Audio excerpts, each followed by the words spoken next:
Hello, you're listening to a We Will Fix It podcast short with Colin Thomas and myself, James Piecowye. That there's one place that you spend a lot of time in looking at your grout.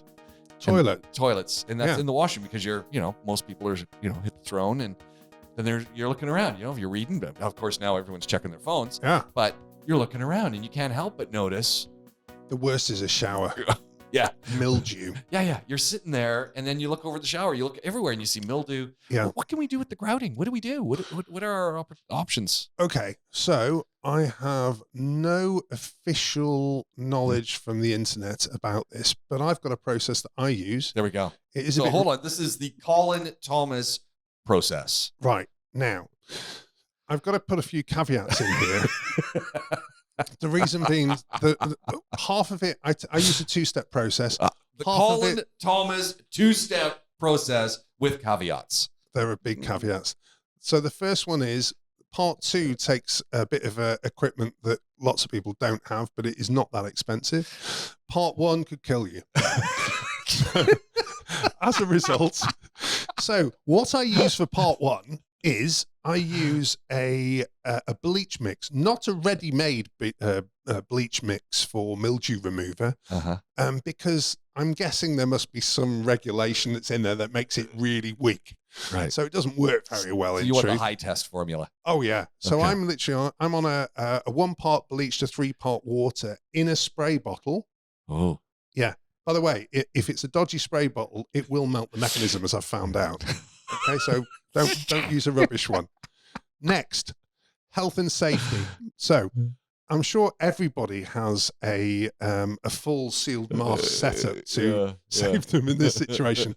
But if you don't, go get one. Goggles are an absolute no-brainer. You also need to make sure that you've got rubber gloves on, and you've got to be super careful about clothing. Oh, yeah. So long-armed clothing. Otherwise, if you get bleach on you, we all know what happens in that situation. And don't be wearing your finery because you get bleach on it. It's going to be done. Absolutely. So be aware there is that. Now, the sensible way of doing this is, instead of using the sprayer, which I always use because it's quicker, to use a cloth and a small container of it, although there's more risk from a spillage perspective.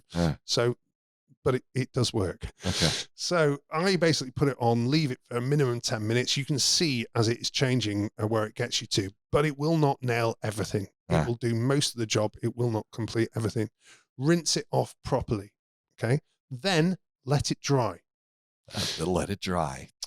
Now, after that, I then go over. How long does it take to dry typically? Well, imagine when you have a shower. So normally about an hour, isn't it? Yeah. So give it a couple hours. So after that, with ventilation, I've got a steam cleaner.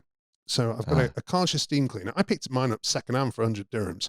An SC01 for those that really need to check it out. So Karcher steam cleaner, and it's only the Billy Basic one. And I then use that on the stubborn bits. And actually, well, no, I don't. I go over absolutely everything because steam will kill mildew and any other nasties that happen to be in there. So anything that's lived through the high test bleach mix, you now kill it with the steamer. Yes, exactly.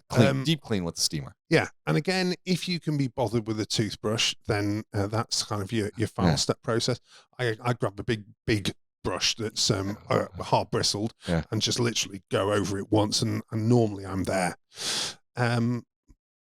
So both stages of that have big problems, but it works. I'm just thinking the brush too. If you haven't got everything nicely cleaned, that brush is flaring bleach everywhere. Oh yeah, no. That's only stage 2. Do not use that for the bleach. Without a doubt, it needs to just be hosed off, and I mean, very careful about that whole process.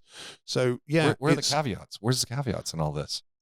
So we've got a little bit of danger from bleach getting anywhere that it could possibly go. Yeah. And secondly, steam tends to hurt quite a lot as well if you're not using that properly. Okay. Thirdly, they probably don't have the equipment for the steamer. So all in all, it's one of those that is not the most practical unless you really want to go for it. But if you have to have all this gear, it works a treat. Okay. So then that's it. You just refresh everything.